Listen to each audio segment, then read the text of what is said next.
Yo, it's your boy Trish News, and I'm back at y'all with another one, man. We in the rack with AHumbleSoul, man. Man, make sure y'all go and check him out, man, on his page, man. He got dope content, man. He got people like me, Take a Pone, Juice the Savage, and all us, man. Real members from the streets of Chicago, man. You know, make sure y'all go and support Humble Cartel, man. Y'all already know, though. I'm out.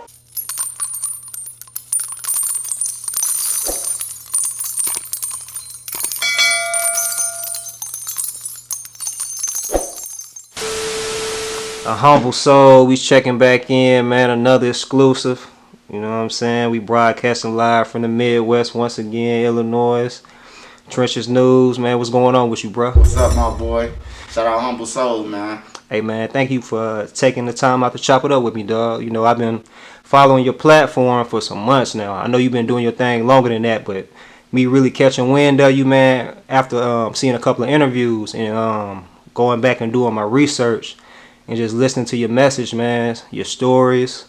It's just crazy, man. It's really like a movie. You know what I'm saying? It almost sounds like sometimes you be making up some of that stuff, but I don't doubt that it's all real. But it's just dope. It's dope to kick it with you though, for sure. Yeah, for sure. Man, so just starting off, man, I know you initially you were doing like a lot of the stories, and then you kind of transitioned to reporting on different things. Like you were sharing like life stories at first, then you started incorporating like reporting on just different updates in the drill culture, people getting arrested, you know, different cases, so on and so forth.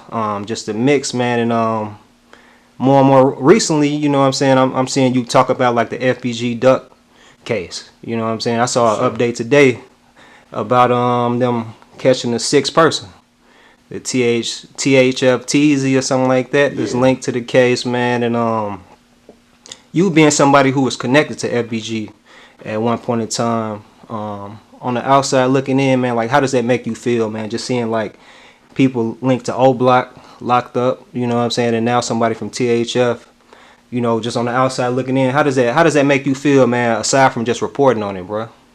Man, to tell you the truth, man, I feel like Duck got killed for nothing, man. They wasted their life, their time, and everything. I understand, you know, you beefing or whatever, but it's places, it's times and places for everything, and the time and the place was off, man. Broad daylight on Oak Street. You know what I'm talking about? You might as well took yourself in the building and turned yourself in. You know what I'm saying? It just didn't make no sense, man. Mm-hmm. I mean, but like like reporting on that, is it still difficult for you to kind of separate the two? Because you actually were friends with dude, bro. You know, and on the other end, you lived in O Block before you moved to the 63rd area. So is it a little touchy for you, or you just keep it business? Oh yeah, I just keep it solid. Like, I understand that Duck was dissing. I understand he was doing it for, you know, to feed his family and everything. That's what's hot. By me being on YouTube and you see different things on YouTube, you be like, you get to understand why people do certain things. So I understood that Duck he did that, but like from what them people saying, like 100K, 6, 7, 8 people involved. Like, come on, man. Like you could split a Wendy's burger more pieces than that shit. You know, so it's like I ain't understand it, man. I ain't understand it.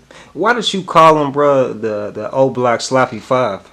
Oh, because everything that was in the paperwork that came out, it was sloppy. It was like, you run downtown, you run the lights. Like, first of all, we in a city with cameras. Like, anybody know that we got a lot of cameras too. Now, whether they want to use them when they want to work when they want the crime solved, that's another thing. But we got 1 million cameras, man, in Chicago, bro. Like, you ain't getting away. And then we got those license plate readers everywhere. Like, everywhere, bro. And for them to do it in the car that they was in their name, like, it's like sloppy, bro. Yeah. Hold on, you said so it's more than the 6? You think it's more people involved in that? You said like 7 to 8? No, I'm saying like because they saying that the one of them died. Oh, they committed suicide. So they were saying if he died, that'd be 7 people on the case. Ah, okay. And then they saying Vaughn was here. Yeah. He'll be under the cell, so that's 8 people. Yeah. You know. did you know any of those people, bro? Like on the other side, like the TZ dude or any of the old block, the 5 dudes that's locked up? I know you had stories about Vaughn. Yeah. We come from the low end. Like when I say everybody came, like majority of the people come from the low end. So if you don't know them, you know they uncles, fathers, cousins. You know somebody. Like a lot of them from old block and Tuckerville. They history goes back to them project buildings. It's just that when them projects separated, everybody got scattered. So now it used to be, you knew who all your cousins was when I was growing up. You knew who everybody was. Now you can talk to your cousin, bro, and won't even know him. Because the only time some people show up in the black community is for funerals. Yeah, it's crazy. So there ain't a lot of family reunions out there in No, ain't Chicago? no more family reunions, man. Was it because of safety or just people just spread it out?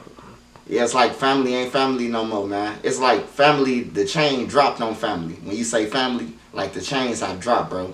Like your grandma is your mama. You always respect big mama. So that's your mama. That's your grandma and your mama now. Your mama is like a friend now. You don't see all the crimes that's going on out here, people kicking. You gotta see your kids on the internet doing this shit. If this is going viral. You know what I'm saying? So it's a whole bunch of shit that's wrapped up in all that. Man, bro, speaking of family, I had a chance to chop it up with another person from Chicago who was saying that they was one gang and some of their family members was a different gang, and how that led to them clashing to a certain extent. Man, did that ever happen like with you? Oh, why you laughing, bro? Hey, I'm laughing because that's some weird shit, man. Why you say I ain't that? getting into it with my cousin. If my cousin on the other side, nigga, that mean I get a pass. You hear me? Like, that's just real life. Like, that's what they weird out here, man. I wish my cousin would be on the other side. I'm going over there. On everything. I'm going over there because this is my cousin. Your homies don't respect you that much to say, oh, this fool cousin, leave him alone. Like, come on, man. Yeah, I was going to ask you because I'm sure you probably got. I mean, growing up on the low end, was it predominantly like BD or was it BD GDs? Was it mixed or how was it, bro? Yeah, it was everything. Like you had this project probably was GD, this project BD. But when I was growing up, it was like everything in the city was GDs or Stones, something like that. Like the BDs wasn't as deep as they is now. You know what I'm saying? But when our generation came along, like when I started gang banging, we was BDs. You know what I'm saying? We was BDs when I started gang banging. My generation. Okay. Man, I want to touch on that. It was one more thing I wanted to say about the family thing, and it was a reason I asked you about that too. Man, I think you mentioned that you know L.A. Capone. Yeah. Or his family. You know what I'm saying? And you revealed. At least I wasn't aware. I'm sure a lot of people tapped into the Chicago culture may have known that somebody who was dissing him, Lil J, is related to him, bro. Like, talk about that, dog. Because those, if they relatives and they, dissing each other. Lil J last name is the McGraws. And the McGraws, they from my building, 3837. Like, they a whole family, big last name, man. Like, all over. Lil J got a big ass family. Like, Doug got a big family. Lil J got a big family. And L.A. Mama is some kin to the McGraws. So they make L.A. and you cousins. In some way that they family, man. On everything. It's just that, like I said, it's so much confusion, bro, that people don't even know that they some kin to each other. You know? Do you think he knew that though? Nah, he ain't know it. Okay, so I thought you were saying it from the perspective that he was aware that was his cousin. Nah, he ain't know it, but once we got wind of it, and a person told us that's part of their family, cause my homie used to be on the block before he died of cancer. Rest in peace, Bo Rap. He had died. He used to be on roads. He an older member, but he can go anywhere. He go all through the city. Ain't nobody playing with Bo Rap. You know what I'm talking about? So he used to be over there. When he see Lil J didn't even know he was his cousin. His last name McGraw. Lil J last name McGraw. Small world. Lil J ain't even know that was his cousin. He knew Lil J was his cousin, but Lil J didn't know he was like, watch this. And said something to him, and Lil J didn't even know his cousin. Then when he came back, he told him. Man, my name Arthur McGraw. And then Lil J was like, oh, man, ooh. That's crazy, bro.